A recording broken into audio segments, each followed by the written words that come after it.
Hey, yo, it's me, Pops Van Marmalade, and you're watching the Comics-Related Madness Network. Huh? So come get some. CromCon.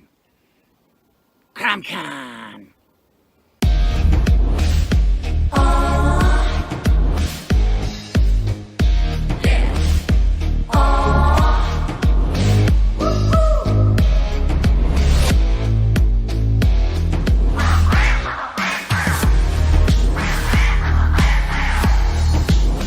Your favorite podcast, it's Critical Blast. Hi, this is Tim TK, host of That Silverline Show on Tuesday. Join us at 11 p.m. Eastern, 8 p.m. Pacific every Tuesday night as we discuss pop culture and the joys of making comics. And I'm Scott Wakefield, host of Silverline's Wednesday Wham, where we talk about comic books and all kinds of great storytelling, sometimes with incredible guests. And we want you to join us Wednesday nights from 8 to 9 p.m. Eastern. We'll see you there. I'm Roland Mann, and I host Silverline's Silver Sunday. Join me every Sunday at 8 p.m. Eastern as we make mine Silverline.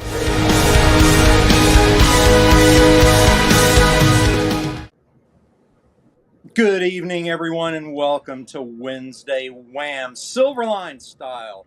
We have a very, very special show tonight, but before we go into what we're going to talk about, I'd like to thank our producer, Carlos, who makes this show possible with his technical expertise, and I'd also like to thank our sponsors, Daytona Beach Comic Convention. And without further ado, I'd like to welcome a fellow traveler, a journeyman, a brother of sorts, Mr. Scott Wakefield, also known as Swake to some. He's back. Wake. Tell us where you've been, Scott. Catch us all up, my friend. Nice. I have been everywhere. My son and I just completed a cross-country trip, literal cross-country. We went to the Atlantic Ocean, found our way north of Boston with my good cousin Adam, and we jumped in the ocean on a beautiful July day, and it was 55 degrees and raining sideways in Massachusetts. Nice. And we jumped in, had a great time there, turned around, made it back to West Virginia for a family reunion, then we're joined by friends in West Virginia, and then we followed what is called the Trans-America Trail, and it's a network of gravel and dirt roads that goes that a gentleman named Sam Carrera, I think is his last name. I'm sorry if it's not.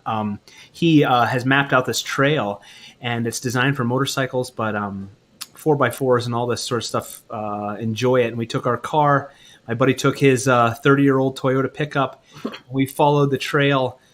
For the most part, we hopped on pavement and back and forth to make up some time. But West Virginia, and my geography is going to be all off. West Virginia, Virginia, North Carolina, South Carolina.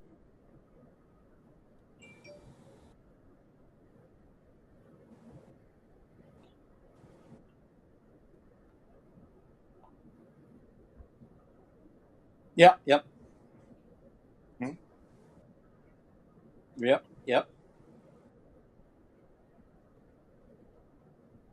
Mm-hmm.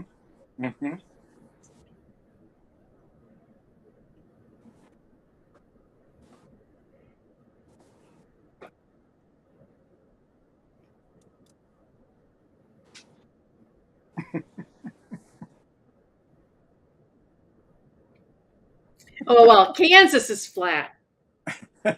Nebraska is just like flat.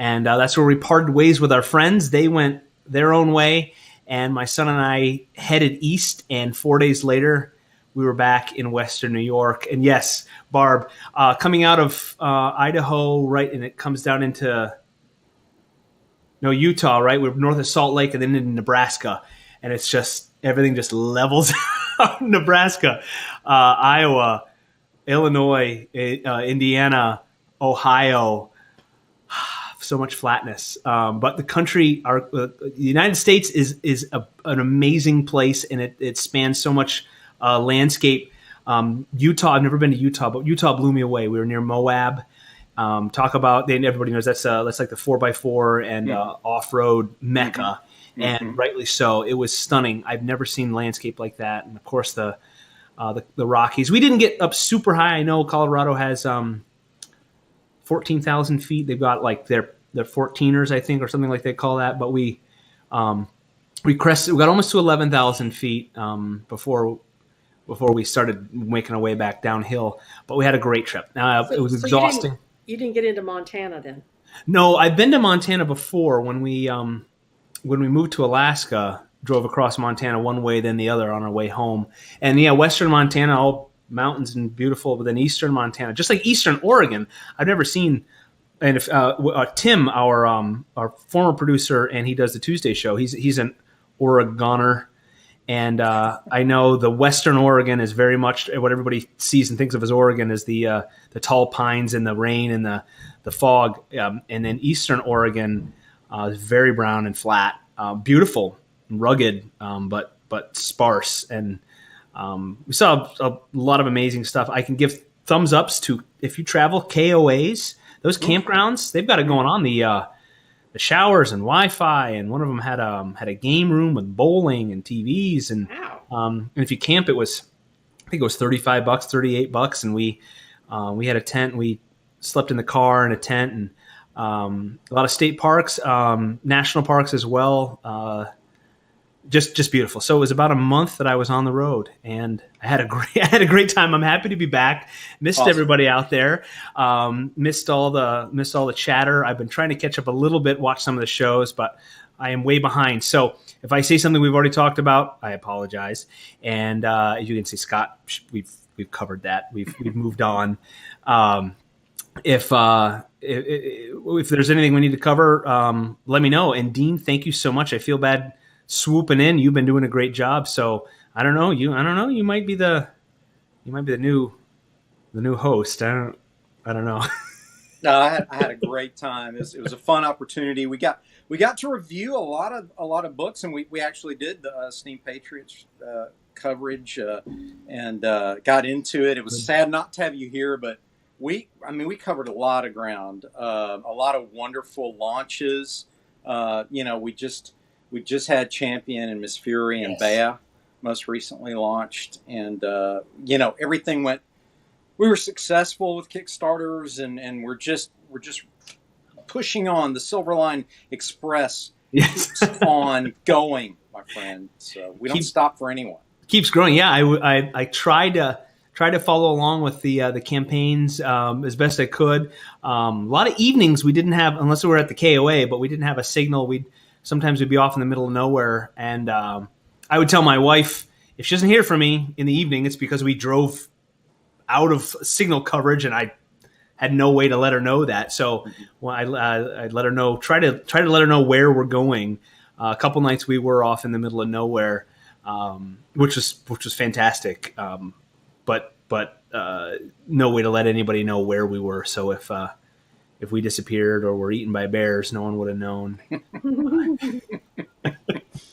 Well, tonight I thought it might be fun, and I was given the honor of choosing the subject matter this evening, and I chose literary archetypes, and we're going to be discussing how they relate not only to well-known mainstream characters in the wider publishing comic book universe, but definitely our own characters and how they relate to the better-known characters, which gives viewers and listeners a doorway into, well, maybe if I like this character, I might really like that character as well. But what I thought we'd start with are two very well-known characters. I'm just going to throw them out there because, Scott, I know you're going to love this. It's Iron Man and Captain America. I've heard of them. Yeah. Okay. And I I've heard of thought those it guys. might be fun, since I know you're a big Iron Man fan, and Barbara is a huge Tony Stark Iron Man fan as well. And just let you guys sort of expand on the archetype you think Iron Man is, and then relate that back to your own characters, either as a foil or as a source or springboard. Why don't you get us started tonight, Scott? So we're going to start with Iron Man. Yeah.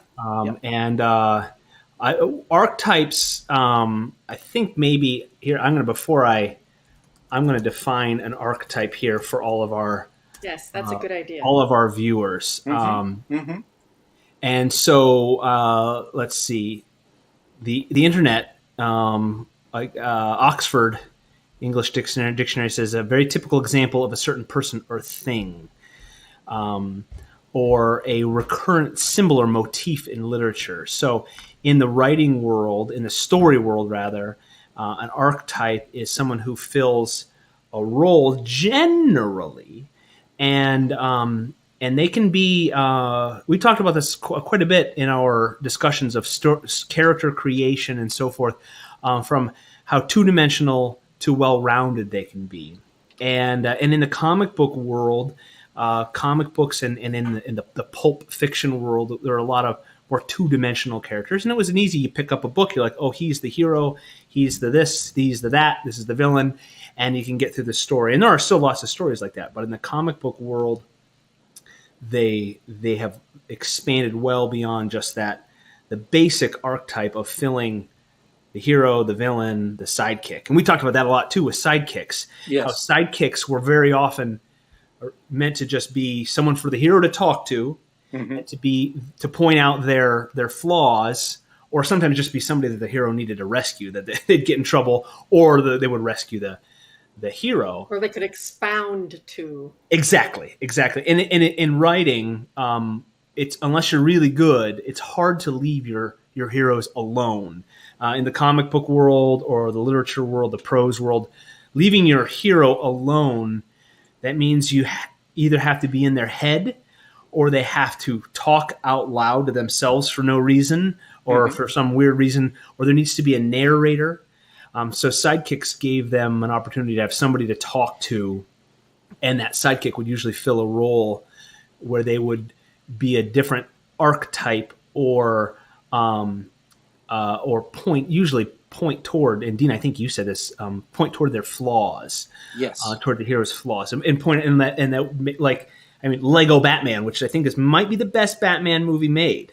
Lego Batman, when Robin shows up, they have to point out that Batman can't be solo. He's got to have a family.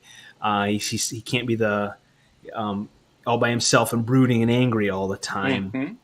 So in that world, yes, they're two-dimensional, and they fit an archetype. But the archetype is a way to kind of classify the role they fill. And then from there, when you're creating a character, you can go beyond that. And it's kind of like a foundational from, if you had to put them in what's those CGBI, or what's the Myers, Briggs and Stratton. INSV. Yeah. The personality traits. It's a way to help you define your character, and it's good. People think you might be putting your character into a box and limiting that character, but that's not the case. You could be, but a good writer or a good creator will start from there.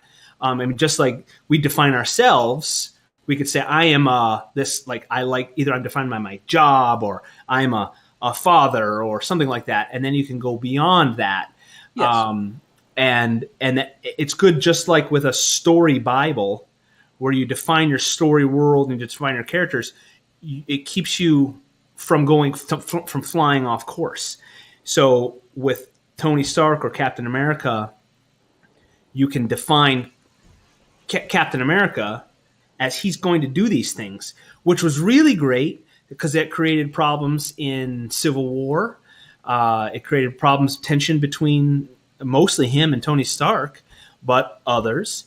And if he were to act contrary to his nature, to his archetype, it wouldn't make sense. But sometimes you can do that. Sometimes you can, if they act contrary to it, that might be surprising or might make for interesting storytelling, or you wonder why they would do that. But in the story world, if they fill those roles, it makes the storytelling easier. It makes for the consumer of the story to understand, okay, this person's going to generally do this, be this role. So it helps the whole story world fit. So, okay, that was like a 10-minute answer, and I haven't even answered it yet. Iron Man, Tony Stark. I am just going to put him as the hero. The protagonist. Could there be a secondary archetype as well? Whoa! Oh my. For Tony Stark, let's see. There's 3. He has 3 archetypes. Okay. What do you got? Well, going back to Cap, he's got 1 archetype. He's the warrior/hero. Okay. Tony Stark is a much more complicated character. Yes. He falls into the warrior/hero archetype, but he also falls into the creator/super genius archetype and the mentor archetype. That's very good. And through his development, he did not start necessarily as a mentor. No, but he grew into that. He's probably got I would say the best affinity for young, up and coming superheroes, teens than anybody else on the Avengers. He really seems to click, maybe because he's got a childish nature of his own, but he really seems to click with the younger set. Yeah, and so I think because he seems like an unlikely mentor, at the beginning, if you were to watch the arc of his character, that makes for a very interesting character development because he's like you said, he's childish. He makes rash decisions. He would not be somebody that a parent would say, "Hey, go hang out with Tony Stark. He's a great example of what you should be like." So that's good storytelling to turn him into that. Well, I think if being a mentor forces him to be an adult. Yes. Iron Man 3, I like and don't like. I'm kind of iffy on Iron Man 3. I think they jumped the shark with all of his armor, and I know it's Iron Man and it's fantastical and all the wonderful things, but I kind of thought it was a little silly. But I thought, and this is not my original idea, I read a review somewhere where someone said it was if they could have renamed Iron Man 3 Tony Stark 1, because it was a great character development movie for Tony Stark, and there were good portions of the movie where he didn't have his armor, so it laid the foundation of him saying, he says it to he says it to Cap, right? Or does he say it to Spider-Man? Without the suit, you're nothing without the suit, right? Or does he see? That theme comes up a lot. Yes. Right.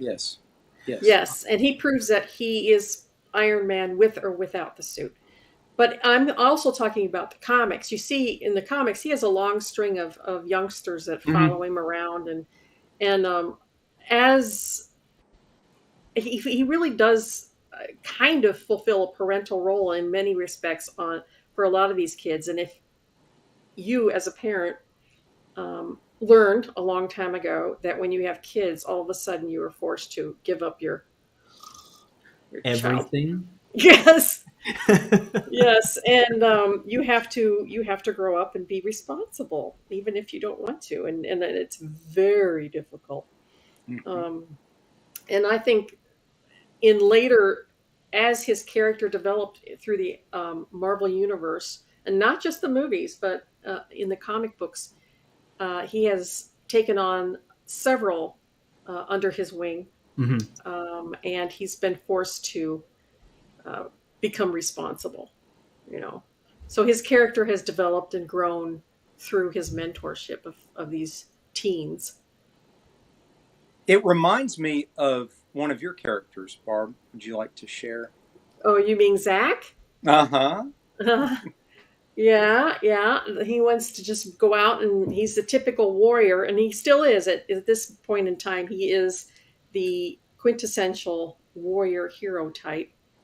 And he was completely enjoying it. I mean, he's guns blazing and going out and being the hero, blah, blah, blah. Wanted to be a Marine for the rest of his life, and then all of a sudden he's saddled with an 11-year-old girl who, by the way, divinity would fall into 2 archetypes. That would be the child and the orphan. But so far, Zach is only one. He's still the warrior. He's growing into, the parental role, the caregiver. But he certainly doesn't. He's being drugged, kicking and screaming into it. He didn't want to be that way. He wanted to be a soldier all of his life, with all the glory and the guns blazing. And now he's got an 11-year-old sourpuss on his hands. That makes for a very interesting storytelling with the dynamics. You've got a lot of archetypes and then sub-archetypes within your characters, and the way they interact with each other just makes the story just move. And then, of course, you have your female lead as well. Mm-hmm. And I would say she's similar to Zach. Very similar. She falls into the warrior, but I think she also has a bit of the caregiver or mentor about her too, because she's going to be the mentor to divinity, and obviously she and Zach are going to share the caregiver roles. But yeah, she's mostly the warrior hero archetype, because we don't want to force her into a stereotypical role either. Oh, she's the woman. She's got to do all the cooking and cleaning and child raising. Nope. That's not going to happen. Nope. I don't think that's been around for quite a while, actually. Women are doing pretty much everything men can do, even better in stories these days. Scott, what about your character? What about your character in Steam Patriots? So Felix? Yes. So he would be the we're talking the creator, right? And a little bit of something else, I think. Well, the innocent, maybe. Oh yeah, okay, I'll give you that.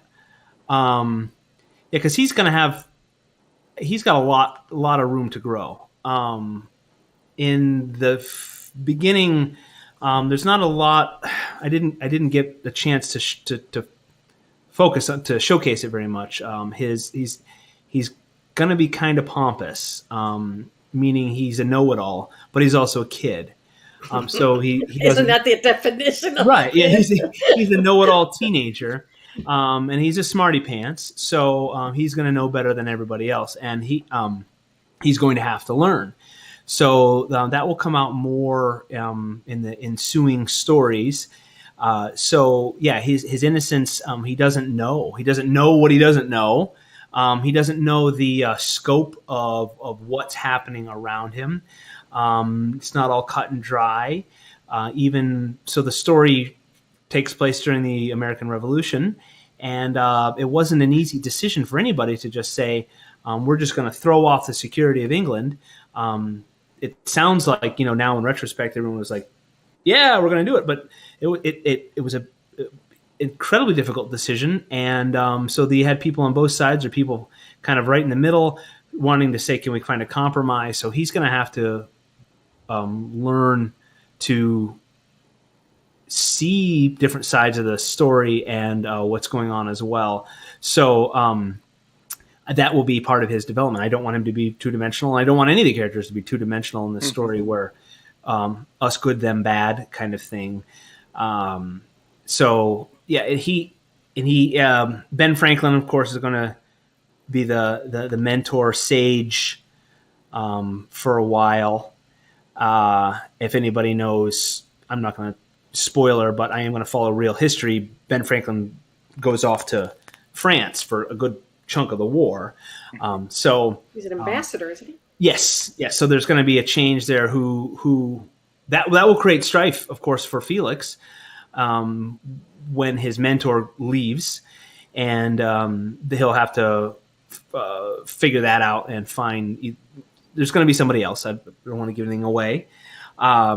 So those are the two main characters so far, other than his father. And I don't want to give things away for the role his father will play. And then there's villains, of course. Trying to think who else I can talk about without revealing the plot. Because in number one, it's Felix and his dad, General Howe, and Ben Franklin. Get a little George Washington, but George isn't going to be the main character. I'll ask a question, and you can just say vaguely. Is there going to be a Joker archetype? Okay. So you don't have to say who it is. Just say yes probably or no. Not. Like, not in a silly sense of. Kind of like Merry and Pippin in Lord of the Rings were kind of the Jokers. Very much. There's going to be a friend who will play the role of maybe literally, but figuratively slapping Felix upside the head and bringing him, back to reality. Okay, so he's Samwise. Yeah, he'll have a Samwise who will probably be a little bit more less serious than Felix, because Felix is going to be he's pretty serious right now. He'll have to lighten up. I don't know if that'll happen in the first story arc, but if Steam Patriots keeps going, Felix will grow up and he'll have plenty of room for growth and development, which is my goal here for him. How about you, Dean, in your stories? Yeah. Let me hear your archetypes. I'll start by sort of bringing in a character we all know and then segueing to my characters. Let's talk about Batman for a bit. On first glance, we think, typical hero, whatever. But not really. If you think about it, there are three archetypes at least in this character. The orphan. Obviously hero, obviously outlaw, but also lover, okay? Because the lover part, you may say, what? But the definition of the lover archetype is they're driven by their heart, okay? So Batman likes to pride himself on the fact that he's cold, calculating, and not emotional, but he's driven by vengeance, right? And this not being able to let go of that grief, right? Mm-hmm. This loss. Well, in that respect, he falls into the orphan archetype too. He does fall into the orphan archetype as well. So driven by that experience. Right. He's more complex than one might, look at initially. So that being my favorite character, I started to think about if I were to do a similar character, what would I do? And my main character, I have two. They really share the spotlight pretty equally. But we'll start with Sam Blake. Sam Blake was a cavalry officer, very, very young officer during the latter part of the Civil War, and served in the U.S. Army and did lots of things that maybe he doesn't feel so great about, but he's carrying a lot of weight and guilt from that. But he's also carrying a lot of anger and frustration and grief because his wife is killed and his daughter is kidnapped by this secret society, and he's been tracking them. He literally just says, done, I'm retiring from the Army, this is what I'm doing now.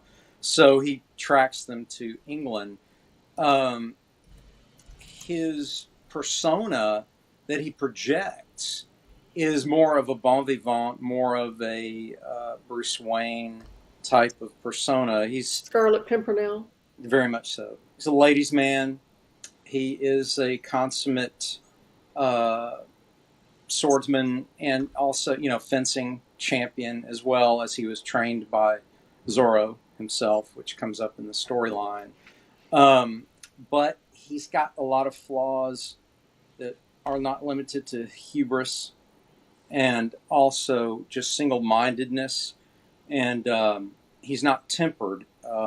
And so in that respect, we have an unbalanced character in a way, and I wanted to explore that in a leading character. He's not balanced. He's driven by this grief, and this all-consuming goal to find who did this and make them pay. Very much an outlaw Josie Wales feel to it as well.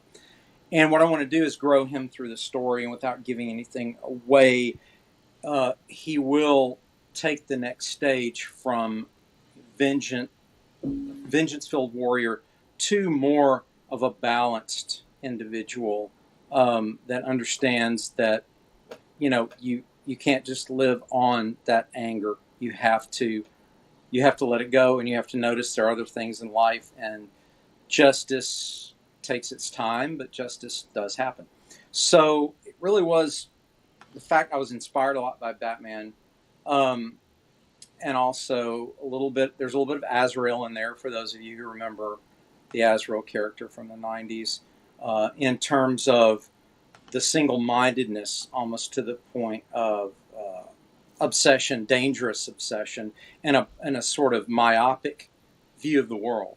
But we're going to bring him out of that. The other character, Elizabeth Dane, she is, again, a combination of explorer and hero and outlaw, because she breaks the conventional rules of what she's supposed to be as a woman in Victorian England. Her father being a wealthy, globe-trotting adventurer who has disappeared, with her pseudo-uncle, Alan Quatermain, a well-known adventurer in British literature. And she loves and hates Alan because she blames Alan for the disappearance and possible death of her father. But she wants so desperately to be like them and to break the boundaries of Victorian convention as far as what a woman is expected to do. So when we meet her in the series, she's doing what she loves, which is, turning all the offers for a date and a night on the town down to go explore in a dirty cave and find some cool antique. So we find out that she's untamable in terms of what she loves, her enthusiasm, her quest, so to speak, to show that not only can she equal her dad's exploits, but possibly best them. But when she does discover the sword, this ancient silver sword that's very, very unique, she is an amateur archaeologist herself and quickly finds out through testing that the sword is beyond just a regular sword. So she takes it to Quatermain, and they move the story further by we discover what the sword is and why silver defeats evil, etc. But as far as the archetype sides go, Sam and Elizabeth begin as one type of archetype and then transition and grow into a little bit different type of archetype. And because it's a story that has romance in it, they do become attached. But it's pretty fiery, so unexpected things happen. Ooh la la. So it's going to be fun. Keep talking, Dean. It's going to be fun. But yeah, so I certainly hope so. I'd say Batman, and for, really, for Elizabeth, she's closer to Lara Croft as far as if people wanted a mainstream icon to connect her to. But there's And that There's would a be, lot of- she would fall into the rebel. yeah, she's an outlaw, definitely. The rebel / outlaw. Mm-hmm. She's also very brilliant. So there's a little sage in there. She has the potential, even in some ways, she's a mentor because she brings Sam out of this cloud of vengeance and back into a world where there's room for romance and there's room for other things besides just cold-blooded. You're gonna have to be very careful to walk the line between an interesting character and a Mary Sue with her. She's got flaws. You'll see them right at the beginning.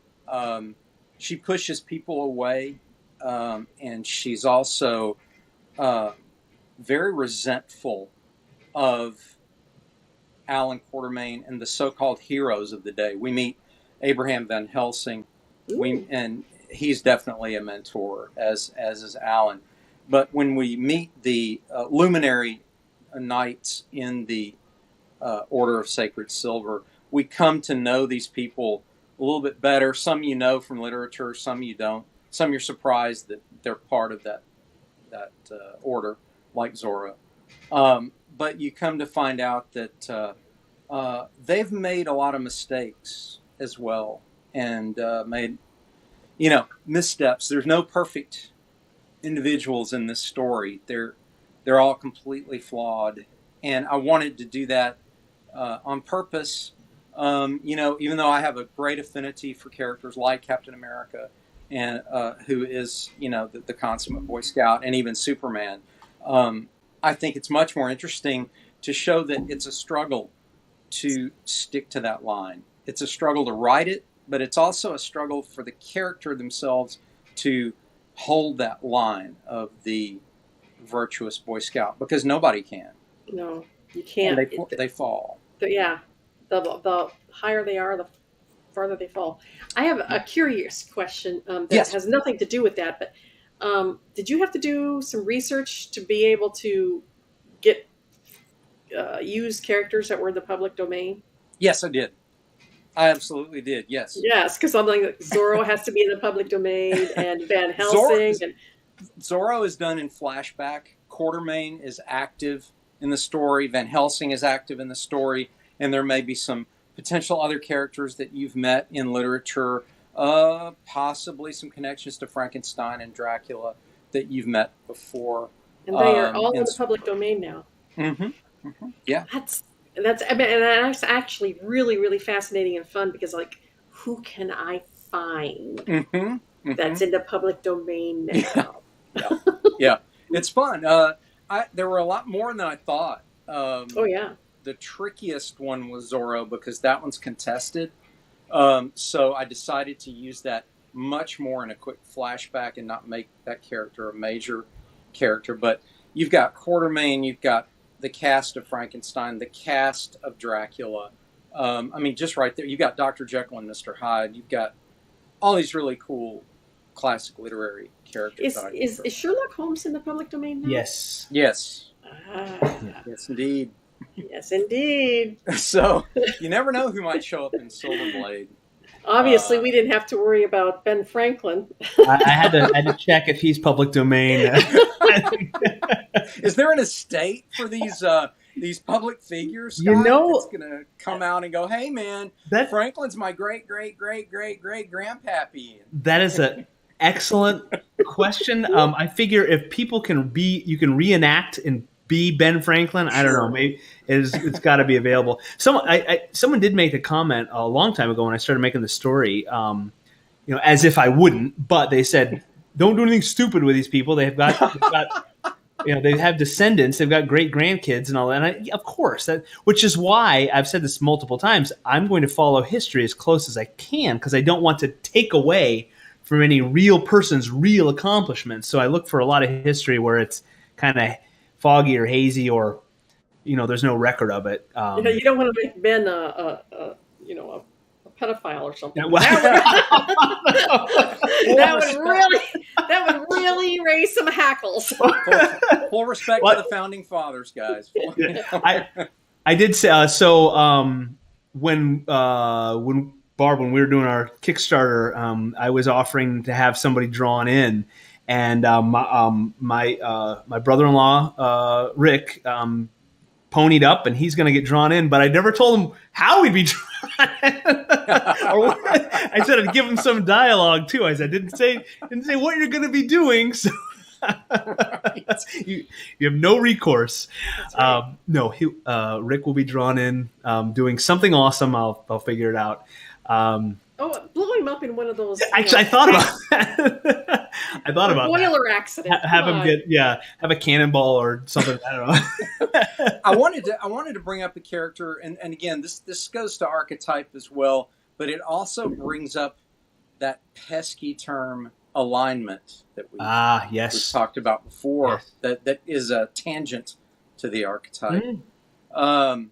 Let's talk a little bit about Wolverine. There's an interesting character there that has endured quite a long time. He was in every book for a while through the 90s and the early 2000s, and then, but even now, I mean, partially because of the leading man casting of Hugh Jackman, but also because of the sort of what I call the cursed hero. Very much, I've always described Wolverine as a werewolf story in a way, because he's a technical werewolf rather than being cursed by a gypsy and the full moon and mysticism. He's cursed by being part of a government experiment that he had no choice in, and he does really, really nasty things, and he's really good at it, and he doesn't always feel great about his past. He falls into the suffering hero type of role. Is he an anti-hero, guys? I'd love to get y'all's take. Is he an anti-hero, or is he just a cursed hero? Where does Wolvie fall in all this? Well, an anti-hero would be like Deadpool. Lobo. Deadpool or Lobo. Deadpool, yeah. Yeah, because they can be fairly unlikable in a lot of instances. I don't think Wolverine steps way clear over into that. No. I think he's the cursed or wounded hero. The suffering hero. I agree, and I think he's seeking something that seems to be a theme in a lot of the blood-stained heroes that we've seen in the Marvel world, especially most recently with Black Widow as well as Wolvie. We have some characters that have killed a lot of people. Right? And they angst.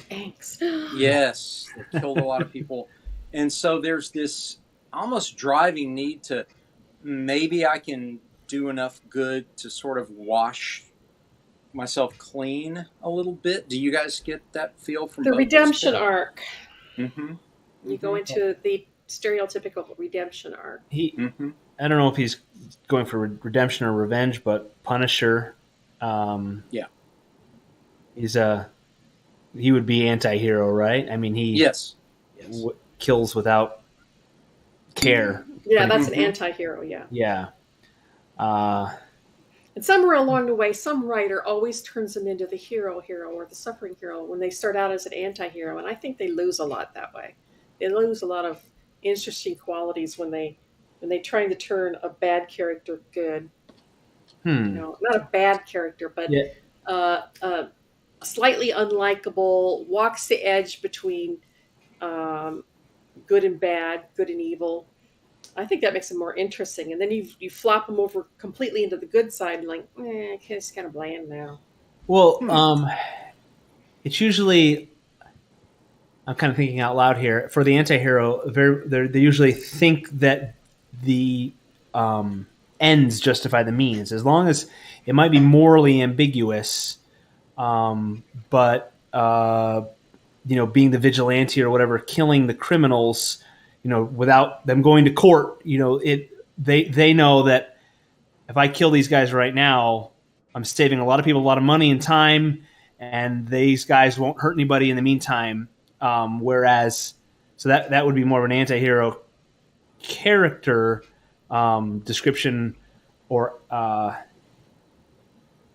if they were where they generally, you could say, they're doing good, right? But in a bad way, right? Yeah. Whereas a police officer or someone who's following the law would round them up. But there's always this kind of, you're right. There's that line, that gray area. It makes it interesting.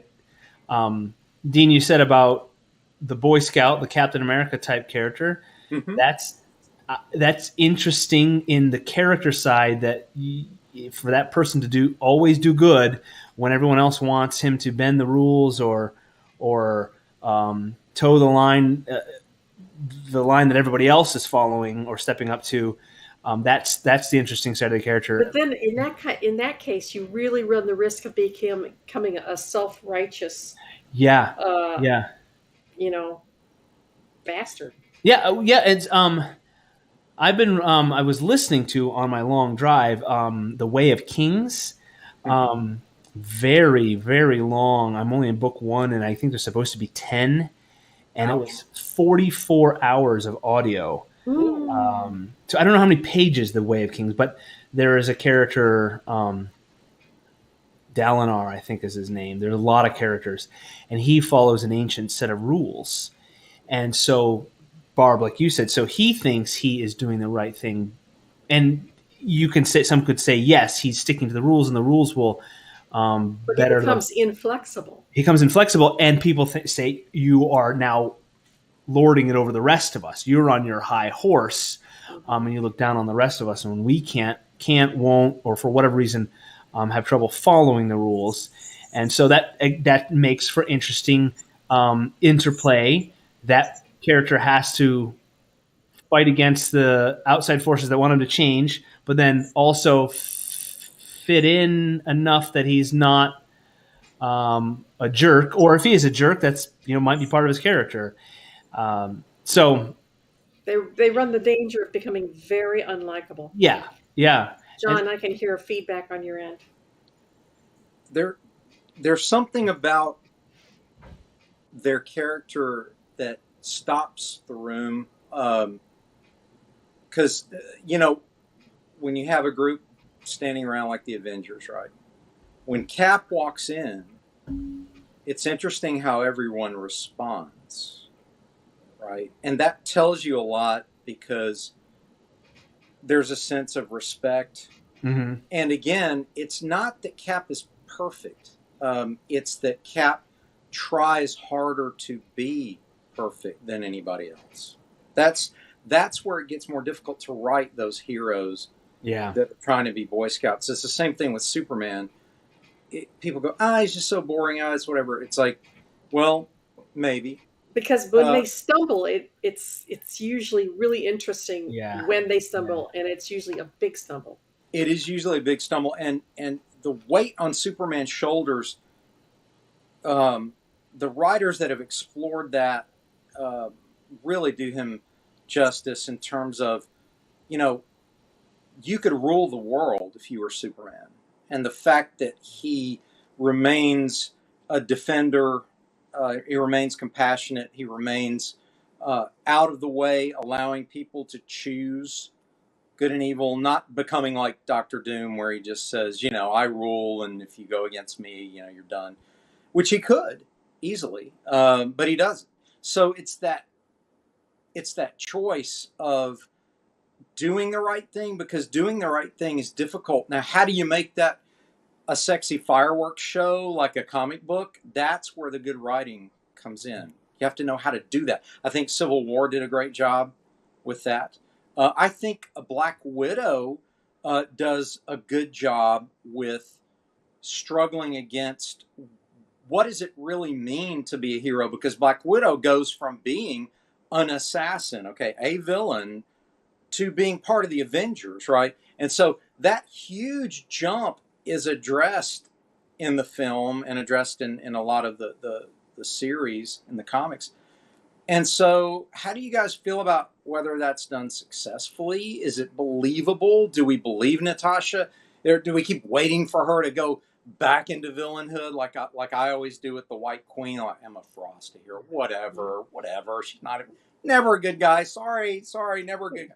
Well, but, it's like, as far as the Black Widow is concerned, when you move forward and learn new things, you can never really go back. We see that she was raised in an atmosphere where there weren't any rules or morals. There was no moral compass. There were no moral compass, and she was raised to believe that people die and that's okay. And in fact, it's laudable if you can accomplish your mission. So when you're raised like that, you can't really blame the person for being the way they are because they don't know any better. But then if you learn that that isn't right, and if you stick to that learning, then you are progressing in your own growth and learning that the difference between good and evil. If you choose to disregard that learning, that's a problem.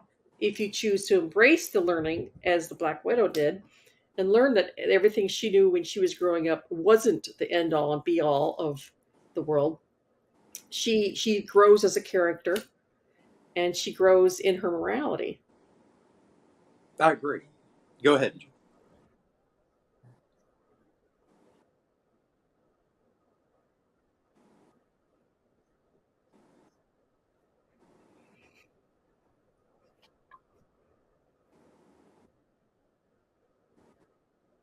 Mm-hmm. Mm-hmm.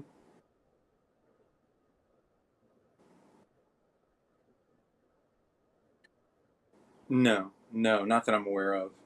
But so that brings me to another character similar to Black Widow in a way on the DC side, and that's Catwoman. What do you guys think about Selena Kyle? Because she's been written along the lines of the archetype slash alignment of Black Widow in terms of, she had a rough childhood. She did a lot of things that maybe she regrets, but in a lot of ways, she still justifies amoral behavior. You guys chime in on that for me. I'd love to hear your take on Selena Kyle. Hey, John. Hey y'all, sorry, grocery run after work took a little longer than expected. No, we're just glad you're here. At the halfway point too, sort of the 9 o'clock Eastern time here. Folks out there, we're talking archetypes, character archetypes, and we're talking mainstream comics and movies and literature, and how the roles that they fill and how that can be beyond a two-dimensional character and make them interesting. And we're also, John, applying them to the characters in our stories. So don't hesitate to talk about your stories, John. What was that? What were you saying? Oh, Catwoman. And you talked about her justifying her actions. And I always like that when we can get a villain and the reader, the consumer can see that villain and say, I see why they're doing it. I can see, if, I might do that. I always like villains like that. I think that's very interesting rather than they're just a bad guy who grew up bad and is angry about everything and just bad. I like you find out why he or she has been wronged. Maybe that he tried. Justified? Yeah, maybe he tried, really, really tried, and then just got kicked down, or just it didn't. I find those much more interesting characters. So if you said to go ahead and jump in, so if you don't mind me jumping in,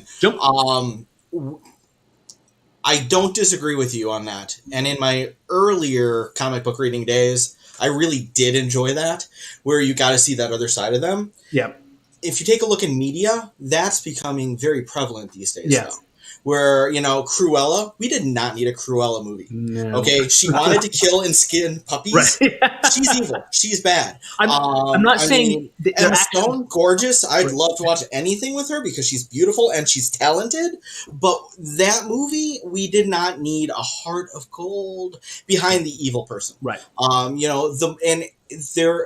There seem to be so many movies, books, even like Joaquin Phoenix's Joker, where it's like, we can no longer draw a line or a statement that this person is a villain because now we're being mean.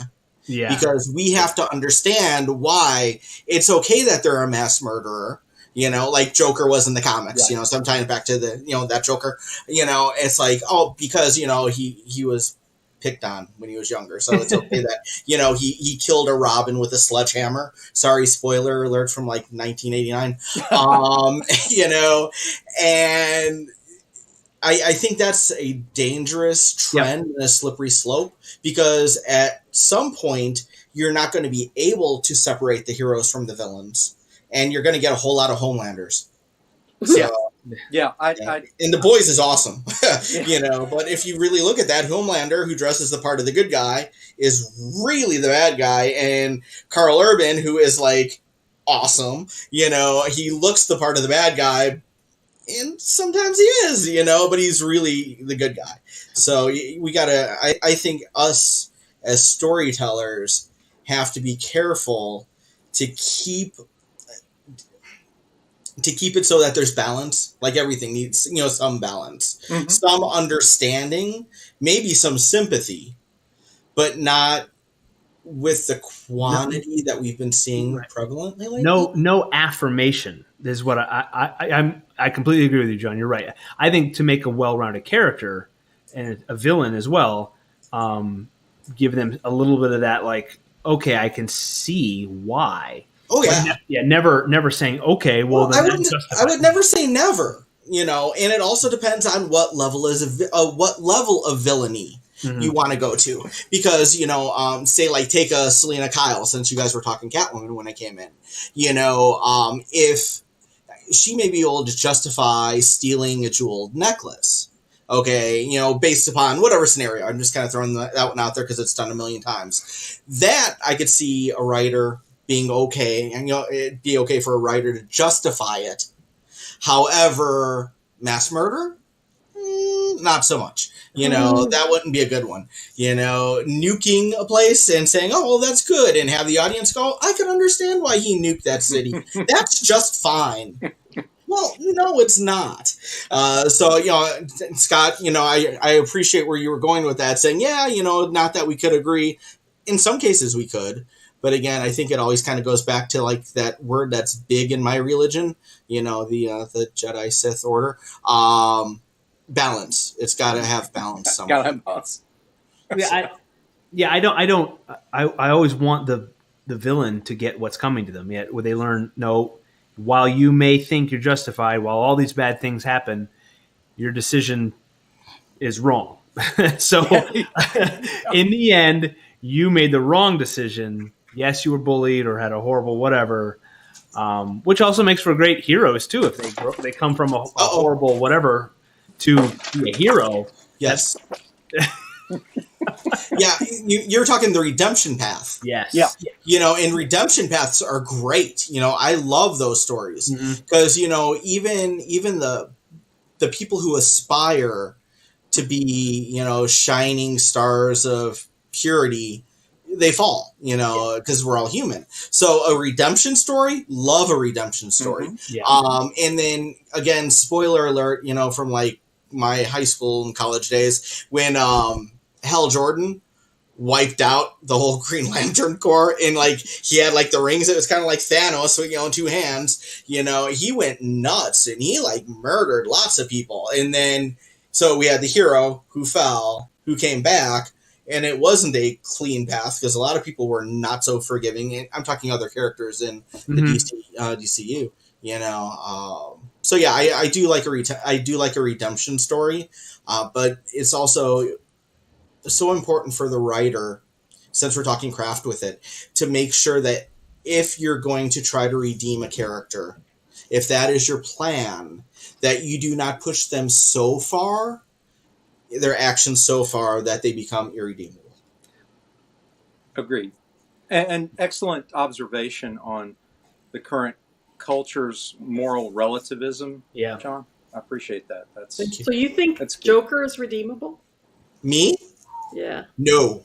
I don't think so either. No. Joaquin Phoenix's Joker, no. Joker that beat Jason Todd to death. Well, apparently not death, or Ra's al Ghul's Lazarus Pit death, whatever it was. The one that I read when I was in junior high. No, and my parents wouldn't let me call the 1-900 number because it costs money. You know, to cast the vote for death or not. No, and I don't think Joker is redeemable. You know, I did think it was brilliant in that story. So that was Starlin, Aparo, and DiCarlo that did Death in the Family.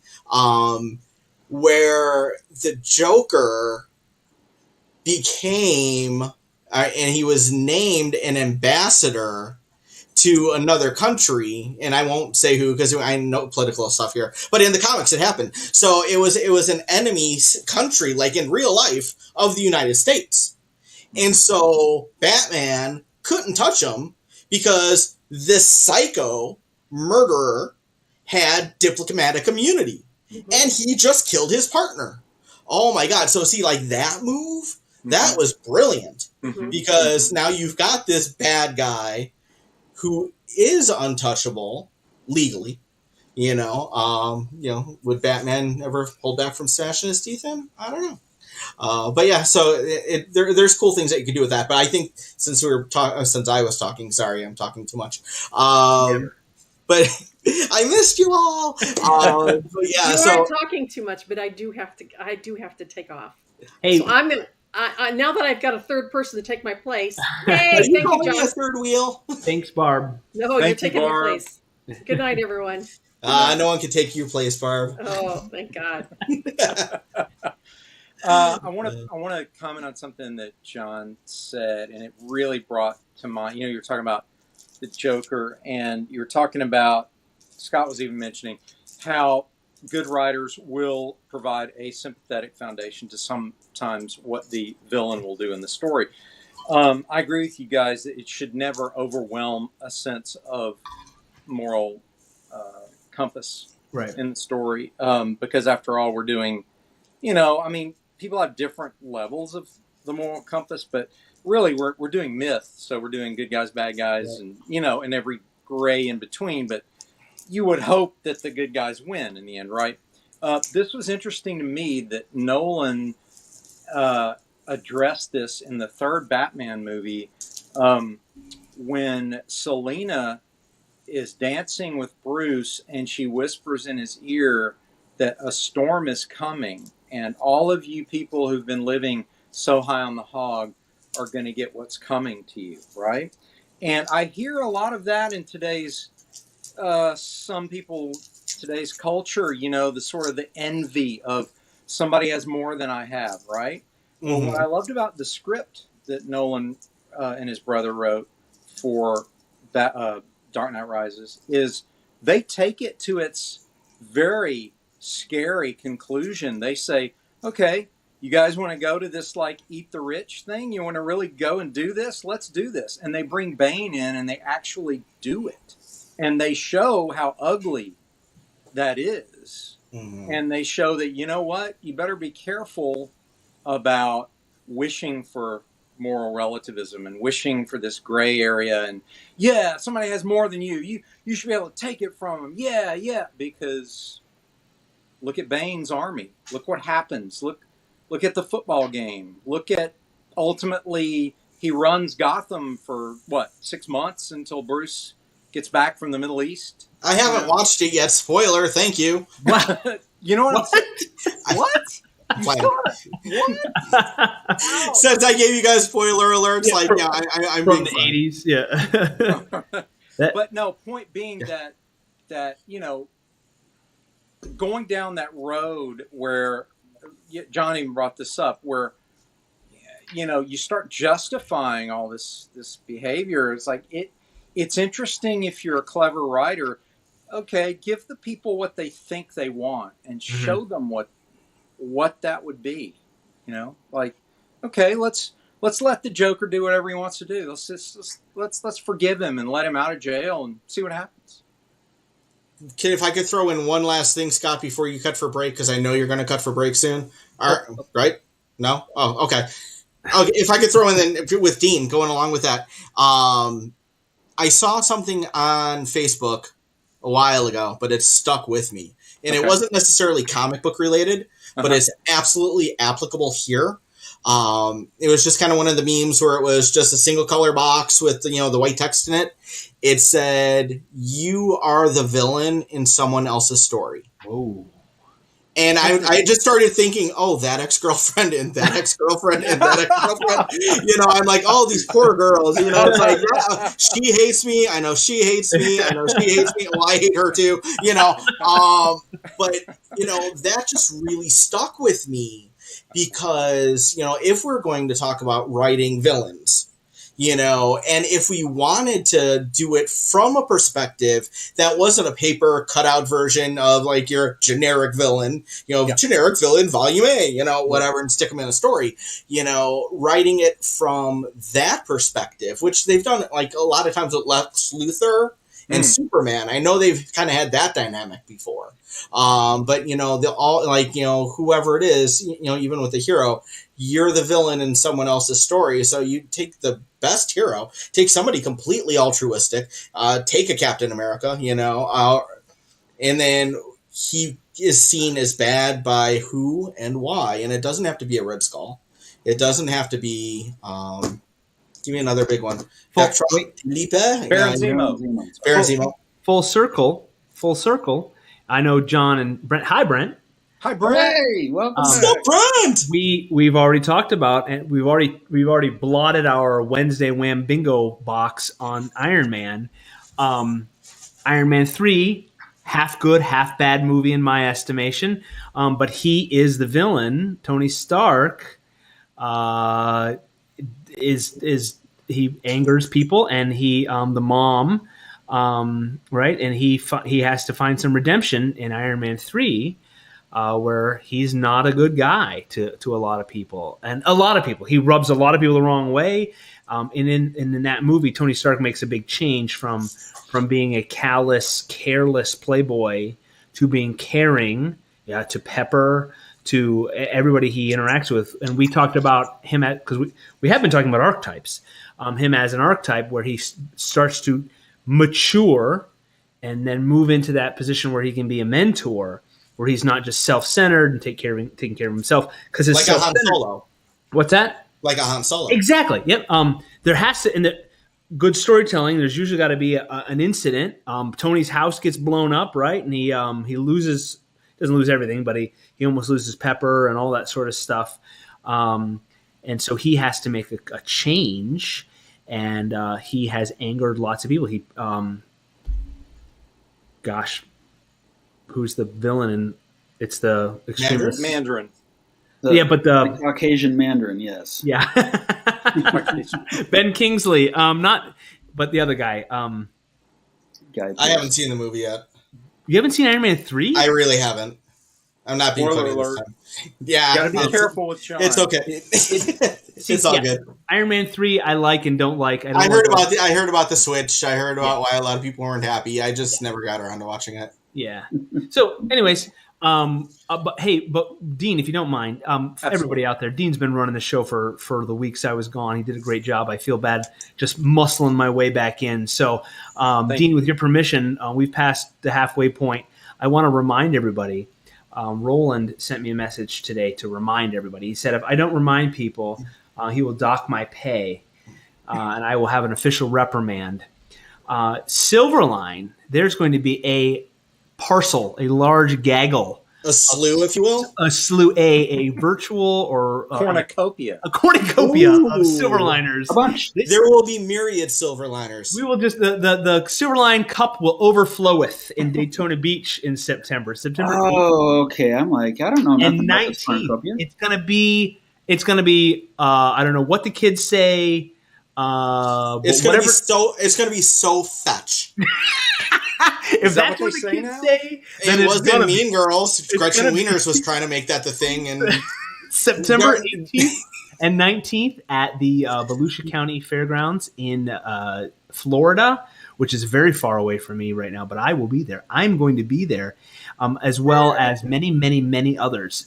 Folks, go to the Daytona Beach Comic Book Convention Facebook page and their site. Get all the information, like, share, follow, subscribe, all those things. There's going to be 200 Silverline is going to be there and giving away 250 Silverline posters to who? The first 250 attendees.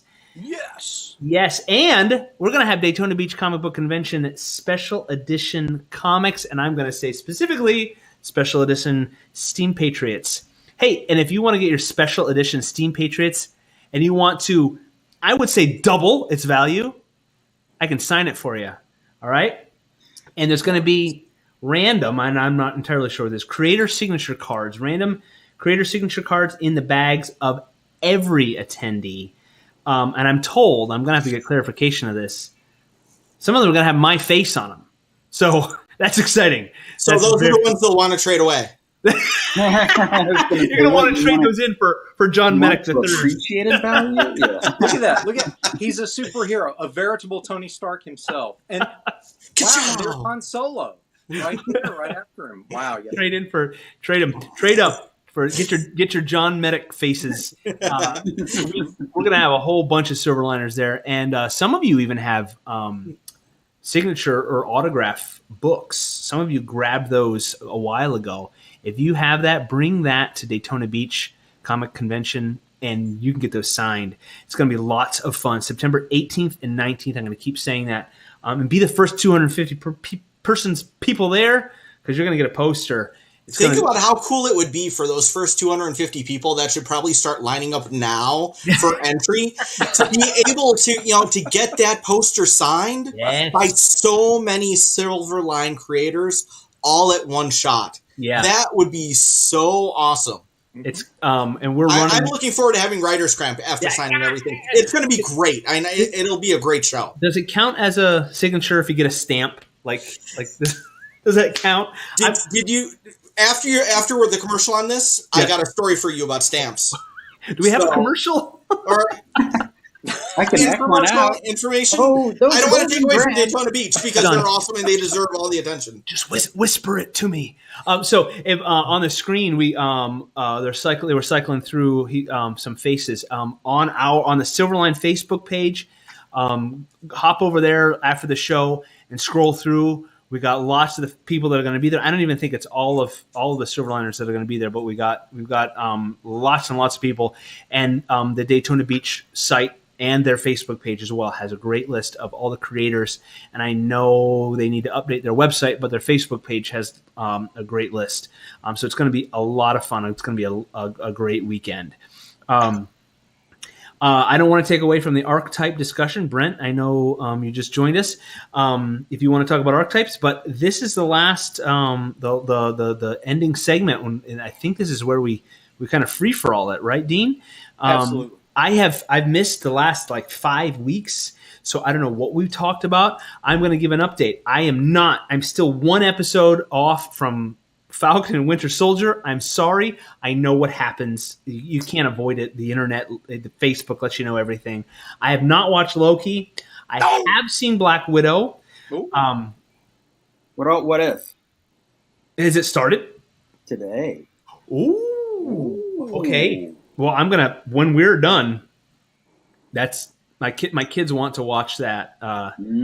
So I've reared my children the way they should go, and they're all things comic book and Mystery Science Theater, which that's a big jump. November, Memphis in November. Yes. Wait. What happens in November? You guys are taking all of the air out of the internet. All right, everybody. Memphis, the 12th through the 14th, Dean. 12th, 13th. Comic and fantasy. I'll be updating as we get past Daytona. Okay, just I don't want to tease. Yeah, we're going to say that mid-November there's a show in Memphis which I'll be attending, and certain other members of the Silverline crew. And the guest of honor is Joel Hodgson, none other than Mystery Science Theater 3000. So just so you guys know, I'll be expounding on that in future. Yeah, we don't want to take away from Daytona Beach. Daytona Beach is coming up September 18th and 19th. So, can we talk about Black Widow? Is it too? Yes. Oh, absolutely. Yeah. If people wanted to watch it, they could have seen it in the theater. I've seen it in the theater twice. They could have watched it from the confines of their TV because it was on Disney Plus or whatever they're calling it. Disney Plus squared minus extra. 4 equals Scarlett Johansson to the curb is what it equals, right? I've only seen the headlines. I've not read the details. I don't know what happened, but apparently Disney's parting ways with her.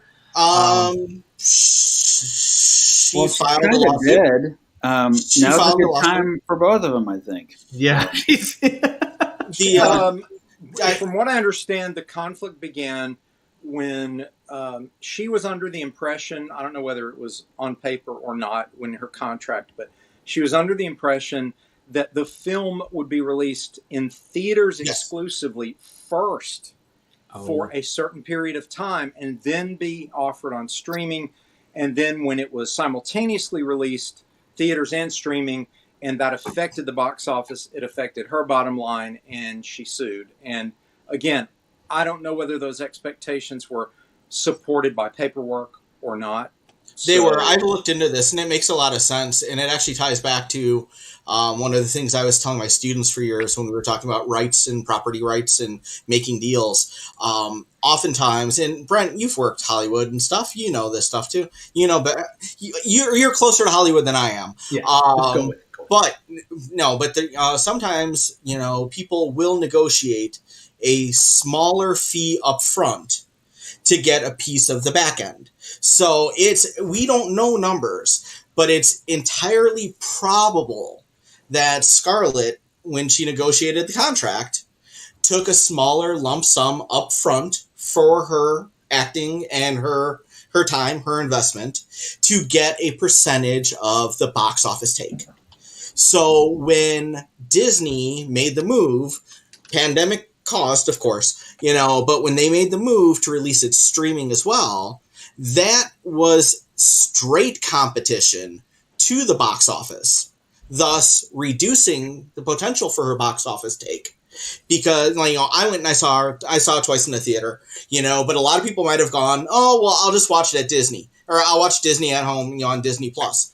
But not only now did she not get that person's, you know, cut of the ticket, you know, as earned per contract. It's not like she's getting a gift. That's part of her remuneration. That's like, you know, her salary. Was that person sitting next to their husband, wife, 2 kids, brothers, sisters, cousins, nephews, hairdressers, you know, baker? I mean, how many people were sitting in that living room watching it on one streaming service? So even if they cut in the number of people that paid to stream it, the number of streams that were paid to see it, let's say that does not take into account the entirety of the number of people who saw it. So Disney really set up this poor conflict where she definitely got not what was agreed to. And Bob Iger, who recently left the top spot at Disney, there was something that I read where he basically said, yeah, this new guy, he kind of really stepped in it. This was a bad move. So, you know, they could have gone to her up front. They couldn't try to renegotiate it. They should have tried to renegotiate. Hell, if I were them, if I really wanted to put Black Widow on there as like a big thing to get people to come in and sign up for it, give her 100% of that take for, you know, the first 30 days or whatever. You know, I counter offer with something. But I heard that the disappointing box office was so severe that they had to rethink the other simultaneous release ideas because I don't know what they're going to do with Shang-Chi and the Legend of the Ten Rings, but I'm thinking now that one's going to be theaters only for a time before they go to Disney Plus because they caught so much heat. And they lost a lot of money themselves off of this. I mean, you stop and think about it cost $200 million to make the movie, and I read somewhere that they spent $100 million to market it last year, and then they had to market it again this year because of COVID delays, etc. So, and then with the lawsuits and with everything they've had to do, so it's underperformed, you know, for them. Everything is really underperformed. And, you know, to go back to the whole COVID thing, and my girlfriend's sick of me, you know, blaming everything, you know, to, you know, the origins of COVID. You know, it's like, oh, if that didn't happen, a lot of the world where we're at as of today, if COVID didn't happen, we wouldn't be here. Similarly, the Black Widow toys that were made, packaged, ready for distribution, got shoved on the shelves last year without the movie to support them. So those didn't do well. Don't know if you've been to a Target lately, but Shang-Chi, or how did you pronounce it, Dean? You're probably doing it better. Shang-Chi. Shang-Chi? Uh-huh. Okay. You know, those toys have been languishing. They have peg warming because nobody cares. And why does nobody care? Because the average kid has no clue who these characters are. Nope. You know, in 6 months when the movie comes out, they might go, oh my God, that's the coolest one ever. You know, that's the coolest star ever. I want to be just like him or her, because there are female figures too. You know, I don't know all the characters yet. But they've already been clearance down for like the $20 figures to like $7 because they've been sitting and sitting and sitting because the window isn't aligning because of COVID, which threw off every schedule, and places can't hold this inventory in a warehouse that they're paying. And why are you going to have this stuff sitting collecting dust in a warehouse? And it's just it's a horrible little cycle.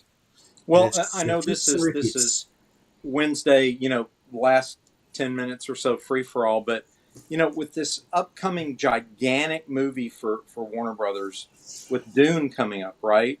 Have they released the toys yet or not? Or are they holding them? I've not seen them, and I'm in toy aisles a couple times a week. Okay. I'm like a giant third grader.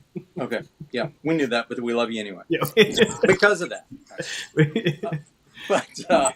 No, but I really think if they play that one right, if DC / Warner Brothers plays Dune correctly, that's their new Lord of the Rings franchise right there. That's it. It could be. It should be.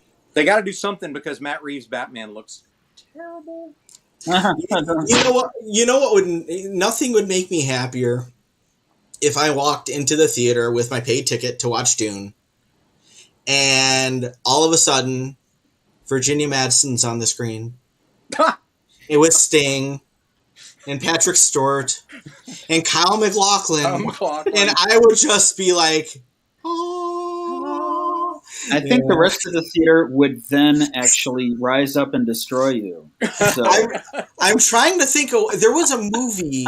So I was dating a girl, so I know who I was dating. So this would have been like in the late 90s to early 2000s. And we went to see like, you know, a movie for somebody in their 20s. I don't remember what it was. But, you know, the lights go down, the previews start. We're like, these previews are kind of silly. And they started playing the Pokemon movie. No. And yes. So Google when the Pokemon movie came out. Somebody please and throw it in the chat. You know, find out when the Pokemon movie was. But yeah, so it like literally we got like 15 minutes of the Pokemon movie. And we're all like, what the heck? You know, the whole theater did kind of go crazy on the way out. They had somebody at the door giving you like free pass. And I'm dying to know what we went to go see. But I'm gonna check out Pokemon release date. I did intentionally go to the theater to see that one. That's when they released Mewtwo, I believe. Okay, so November 12th, 1999. Yes, okay. So that's right around Episode 1, Star Wars Episode 1 era, right? 99? Yeah. But I know that was not what we went to see that night. That's the first midnight movie that I saw. Was it? Oh, man. If anybody wants to give me thousands and thousands and thousands of dollars, I have an untorn 12:01 a.m. Star Wars Episode 1, The Phantom Menace ticket. It's going to be worth, I know it's going to be worth a lot. So if someone wants to send me about $10,000 now, I mean, it's going to be. All right. So kids, huh? so check this out. So I Googled what released that same weekend because I was like big on releases. It's down to one of two of these. Okay. One of them has a wonderful like Dean tie-in here. Because it could have been James Bond, The World Is Not Enough. Oh, yeah. I like that one. But, yeah, but I don't think that was it. Picture this. You are ready to go and witness the next installment of a Kevin Smith film. Here comes Ben Affleck and Matt Damon in Dogma. And you have 15 minutes of the Pokemon movie. Oh, yeah. I'm pretty sure it was Dogma that we went to go see. I'd go with Pokemon. I'm sorry, John. I'm sorry. Oh, come on. That was an all-star cast. I I never. That saw was it. So is Mars Attacks. Ack. Oh, my kid hates when I still say ack. Okay. Hey, it could have been Or, worse. It could have been episode 8. So just throwing that out there. You know, I was actually doing some stuff with 8 today. I was watching some clips and everything. There is so much about episode 8 I love. You know, Dean, if you and I sat down over like a beer or a Diet Coke or something, I could convince you to love parts of it. You know, and we should do that for a different night. But what's that? I'm with you. I think it was unfairly misaligned. Maligned. I think that's what you're looking for. Misaligned. No, maligned. You already had a couple of the beers. Got it. Yeah. You know. Okay. So let's put it this way. Everybody. Okay. Is it too early to do Mandalorian spoilers?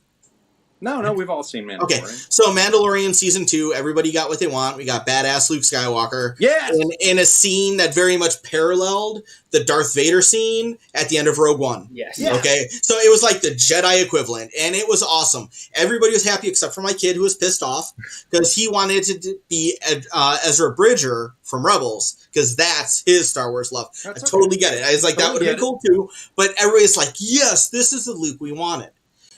How many of us, and I'm going to talk from my personal experience too, but how many of us, when we're in our 20s, like Luke was in his 20s, everybody's like looking at 20s, early 30s, you know, he's the perfect Jedi and he's going to reestablish the order. How many of our lives actually went the route we thought they were going to in the 20s and 30s?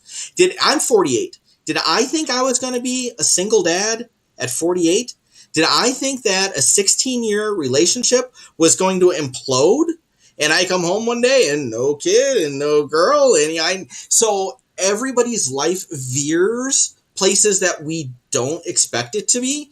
And most often, those veers may not be so great. So as a little bit older fan, you know, I was 4 when the original came out, and I consumed that like candy.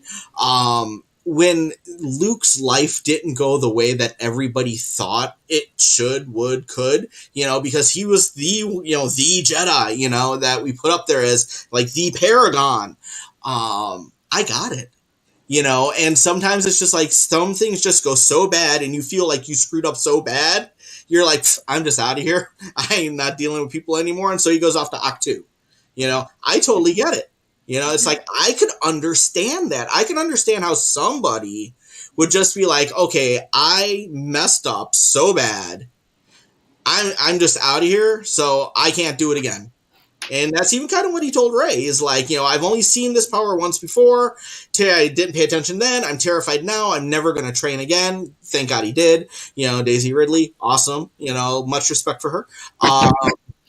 But, you know, so that whole Luke arc, I thought that was a great arc. And, you know, it's not, Dean, to tie it back to what you were saying earlier with storytelling.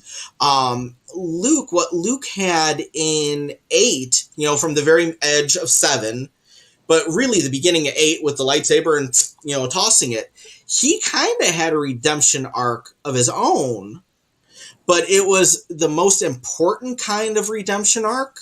It was the self-redemption arc. And that I thought was really, really cool. Because even like when he was so knocked down and he just, you know, pulled away from everything, he saw that he needed to be that light and came back.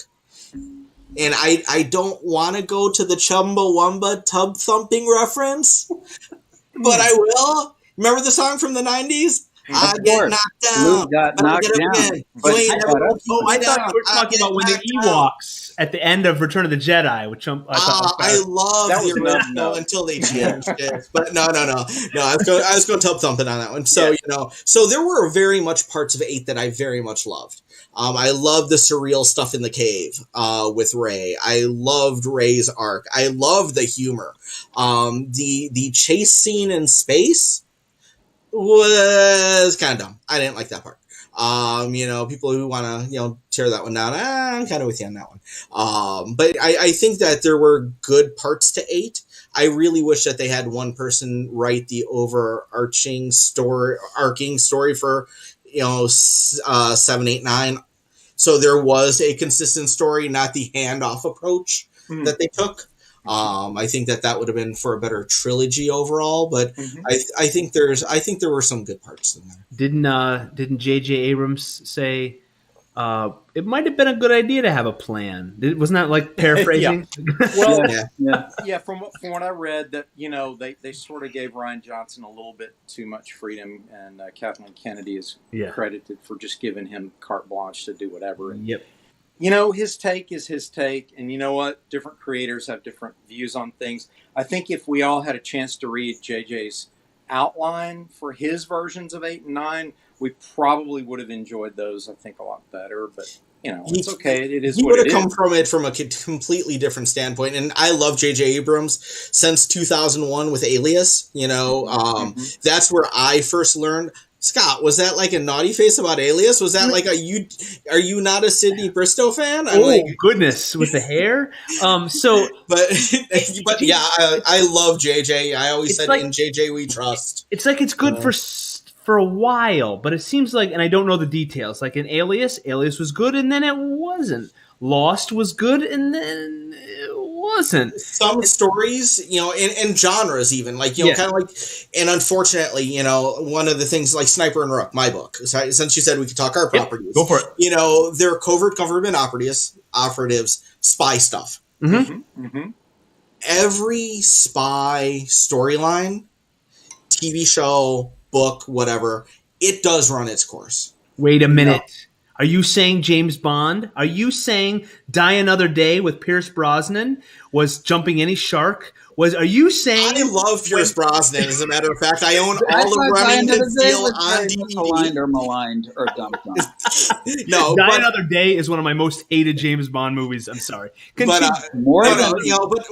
lot, with the spy stuff.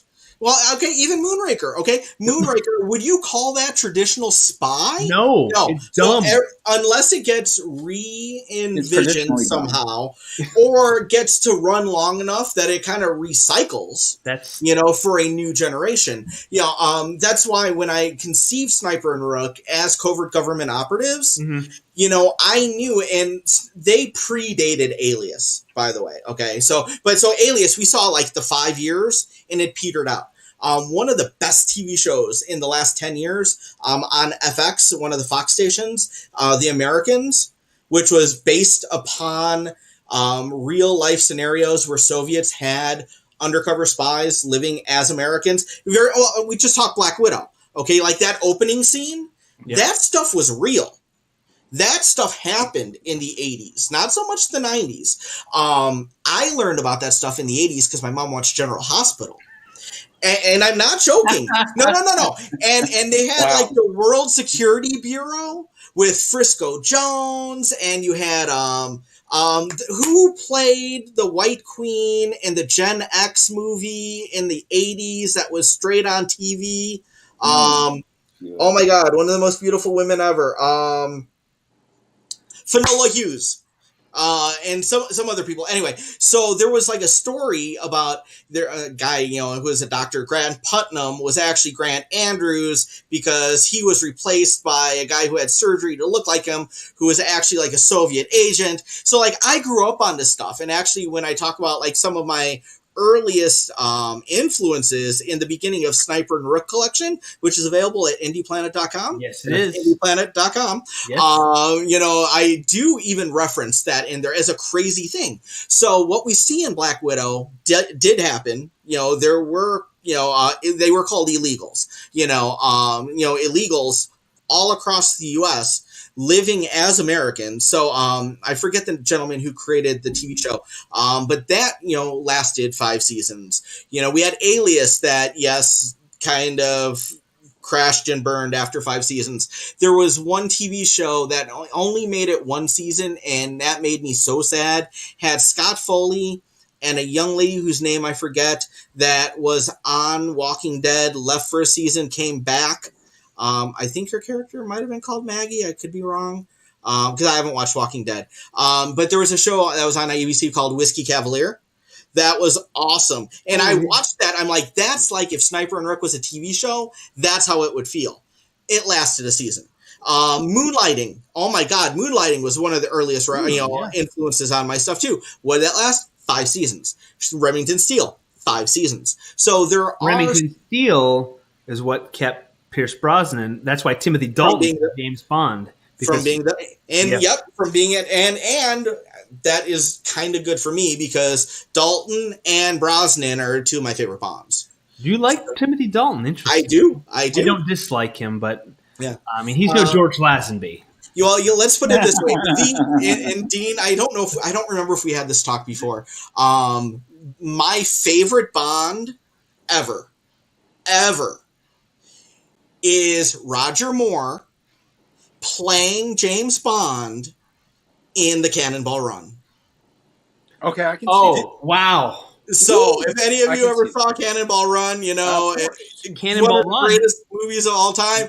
So you have Roger Moore, who's he's playing being a spy, and his own mother is like, you're no spy. He's like, mother, I would have to kill you. And so it was just so it's a great farce. It was great. It was so awesome for him to be able to play it that way. But yeah, so Roger Moore fills out my other third favorite Bond, including his true Bond roles. Those are my 3 favorites. Yeah. I gotta make a plug for a Western New Yorker, Wyoming, New York. Brock Yates helped write co-wrote the screenplay for Cannonball Run and Smoking the Bandit. Brock Yates, he's the guy. The Cannonball Run was created by him. That drive across the country, which I did not do. Took me almost a week. A month really. Hey, it is 9:36 on the East Coast. Wow. We never really even said whether we enjoyed Black Widow. We went to Black Widow, we went to Scarlett Johansson, we went to Lawsuits, and then we went, which is fine, which is what we do because it was a second half free for all, which I absolutely love. John, I was hoping I didn't derail anything. You did, it's fine. It's what we do. That's what we do. If there's a rail, if there is any rail, we have dynamite on it and we blow it up, cartoon style, and then we just go off. In our own direction. Scott, let me know when I could speak. I'm not being rude. I have something I want to say about Widow, but I know I've kind of been monopolizing. So when it's time, tell me to go because I want to tie that into something else. But we're wrapping up here, right, Dean? This is we're wrapping up. The show. I didn't like it. I'm sorry, everybody. I did not like Black Widow, and Black Widow has been one of my favorite characters in the MCU the entire time. And I was really, really, really excited about this movie. So that probably compounds and adds to my disappointment. I had my expectations way up here because I loved the character. I didn't like the movie. I thought it was too hokey. I thought it was disjointed. I didn't care about anybody enough. And there's more. I wanted to like it. I wanted to love it. I was really looking forward to it. So that's my take. We can talk about it more, but I know. So John or Dean, Brent, I don't know. You're nodding. I don't know if you had anything to throw in. Yeah, I'll go on that. I enjoyed it. Yeah, I didn't love it. Entertaining. It had its moments. We mentioned this a week or two ago. A lot of the scenarios were not terribly well set up, and as a result, the story didn't make a lot of sense. Yeah. Having said that, I actually really enjoyed Florence Pugh. I thought she was great. I'm really excited to see where she goes with that. And I don't know. There was some reasonably good humor in it, and Marvel, at least they can have that. It's almost like humor is kind of a crutch for Marvel if they're not slinging full thrusters on the story.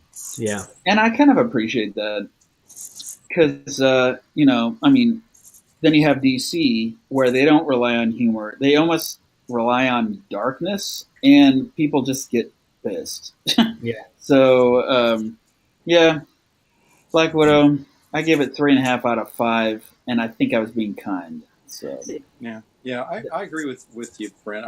We covered this again in an earlier show, Scott. So I'm going to be very brief, but I felt that again entertaining, but it would have worked better to keep it on a smaller scale and not do the whole world in the balance, epic story where she's jumping out of disintegrating satellites and surviving impossibly every 5 minutes of Act 3. So I mean, basically, just if they had just made it the dysfunctional family drama and done it real scaled down like a Daredevil type, that would have been outstanding. I think just to keep it lean and character driven with some great stunts and great fight scenes, like Daredevil. I think that would have been a better approach. But it was entertaining.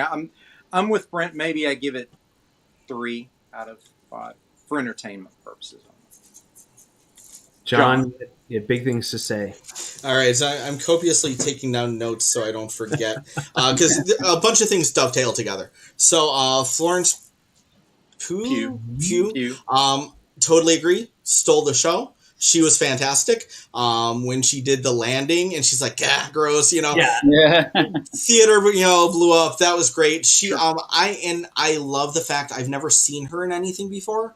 So I was completely walking in with no association of her to any other character. And I think that's a danger that we always have when we go to watch a movie, because it's so-and-so as, Batman or, whatever. I didn't know anything about her. The Human Torch is Captain America. Oh, yeah. Chris Evans is like the best cap ever, though. But anyway, so I loved being able to just experience her in that role, because she knocked it out of the park. She was great. One of the artists that's worked on Sniper and Rook, that's available at indieplanet.com, did a pinup for me, a piece for me a bunch of years ago. So I actually have this picture, and I can prove it's like 6 years old now, where I had Captain America in the black and white uniform that U.S. Agent wore when he was the captain, because that's my favorite comic uniform of all time, and Lady Deadpool, because she's kind of hot, fighting my 2 favorite Marvel villains, which have now both been destroyed by the MCU in the last year. Ooh. One being Flag Smasher, the original Flag Smasher that came out when I was in junior high. So we're talking before 87, because that's when I graduated junior high. Being migrated into the Flag Smashers. I loved the original character. I didn't necessarily like the adaptation on how it went, and but so that went. And then Taskmaster getting completely ruined in Black Widow, I hated that, because that's my other all-time favorite Marvel character. That wasn't so great. No, it wasn't. And so, spoiler alert for G.I. Joe Snake Eyes Origin, in case anybody plans on seeing that. I don't know why you would. But I did see that in the theater as well, because my best friend wanted to go see it. So I'm like, fine, we'll go see it. And we did a double feature. That's how I saw Widow the second time. Snake Eyes Origin. Snake Eyes is, of course, like, the number one G.I. Joe character. Completely unlikable. He's a complete jerk in this movie. Selfish, self-centered. He's just an ass. So at the end of the movie, you dislike him as much as you did at the beginning of the movie. That's not a good origin film. But tying that into Black Widow, when they had the Taskmaster reveal and the mask came off, I'm like, that's what Snake Eyes looks like from the Marvel comics back in the day, because, of course, he had the whole, fuselage blow up in his face when he was trying to save Scarlet, and he had, the massive, stuff and the big eye. When I saw the Taskmaster reveal, that was just, wah, wah. That was the first thing that came to my mind. I'm like, that looks like Snake Eyes. And that's not the kind of feel that you should have. And Dean, how you were talking about that third act about the blow up with the Red Room, you're absolutely right on all that. The big floating city in the sky, what's his Bespin? I totally agree with you on that whole part. I love the family feel. I love that interaction. I wanted more of that. And I felt happy with the amount that I got. That other part on the end, but that scene part, I could do some fighting. There's still some cutesy family stuff in there.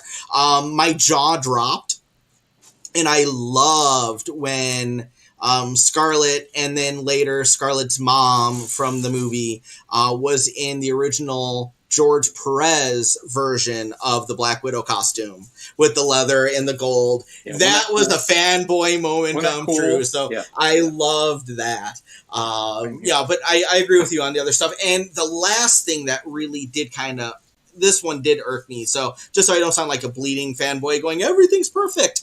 The song choice. Okay, so if this was supposed to be set in the 90s, the little girl's favorite song was American Pie. Okay, in the 90s, I was in college or like teaching for the beginning. Okay, that's when we had tub thumping from Chumbawamba on.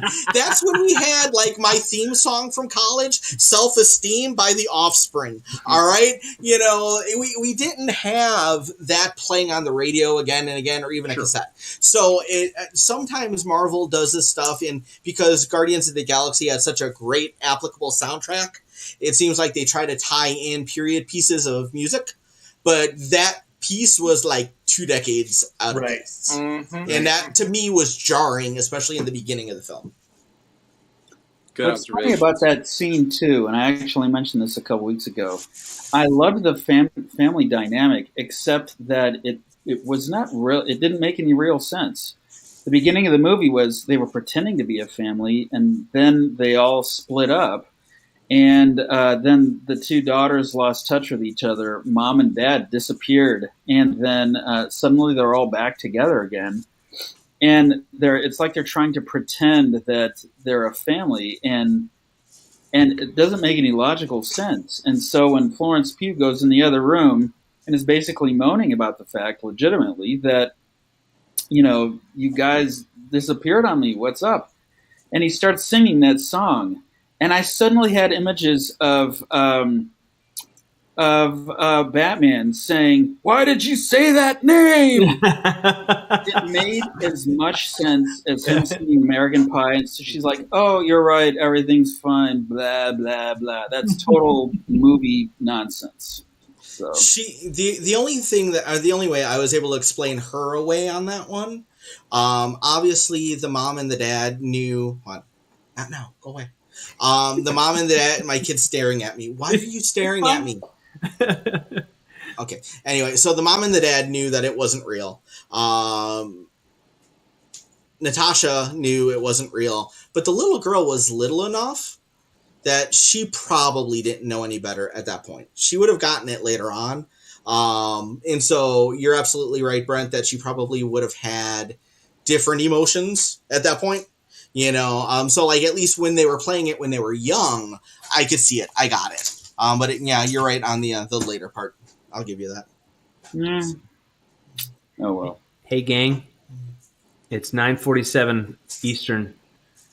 Dean, this is when we start wrapping up, isn't it? Yeah. This is when we start wrapping up. We remind everyone where they can find great Silverline stuff. Oh my goodness. Silverlinecomics.com. Silverline Comics. Silverlinecomics.com. They have so many great places, so many choices. They can also go to Facebook and check out all of our fun posts. We've got the folks managing our social media right now have been doing a fantastic job for like the past forever, because you want to see artwork from our comics, you want to see teasers from what's coming up, you want to see stuff from Daytona Beach Comic Book Convention that's coming up September 18th and 19th. I recommend, I demand all of our viewers go there and they like, subscribe, follow, all those things. We have a YouTube channel. We have Facebook. We're on Instagram. We are all over the place. Folks, you can also go to indieplanet.com, and I believe it's /Silverline Comics, or it might just be /Silverline. Either way, all of our titles are there. Almost all of our titles are there. You need to stock up. And coming up September 18th and 19th, Daytona Beach Comic Book Convention, you're going to get some exclusive content. The first 250 people there are going to get Silverline posters. And you guys can come into that convention and you're going to see so many Silverliners. You can get those posters signed. There's going to be signature cards. You are going to get to say, hey, you're going to get to meet us. We're going to get to greet you. It's a meet. It's a greet. It's a say hello.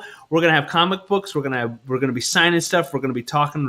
You can get to know almost. I mean, like tons of our creators and our creatives from Silverline. That is coming up. So thank you, Daytona Beach Comic Book Convention, for your support of Silverline. Dean, thank you for being at the helm while I was on my jaunt. I don't know if I feel worthy of taking back over. Dean's been doing such a good job. That's the problem with you leave your workplace for a moment and somebody steps in and does a better job than you. John, Brent, thank you for joining us. Barb out there, we know you had to bounce a little early. Thank you so much. What am I forgetting? Hey folks, we all have our social media profiles. SilverlineComics.com. We're all on there too. We love if you like, follow, share, subscribe to all of the things we've got going on. We've got more titles coming. Silverline is constantly growing, expanding. Our story worlds are creating. Everybody out there who supported the most recent Kickstarter campaign, thank you. Those are being fulfilled. Takes a little while for Kickstarter to finalize things. Roland works. Somehow he manages. He has a magical time warp where he works like 27 hours a day. The man never sleeps. He's always getting work done. Those of you who back the comic book, back to the campaign, you'll be getting your rewards soon, very soon. And I think that's it. This has been Wednesday Wham. This has been fun. We have a Tuesday show. We have a Sunday show. Go support those. We have a podcast as well. We've got it all. Gentlemen, thank you very much. Thank you. And make mine Silverline. Till next week, make mine Silverline. Hey, everybody. Silverline. Good night. Good night, everybody.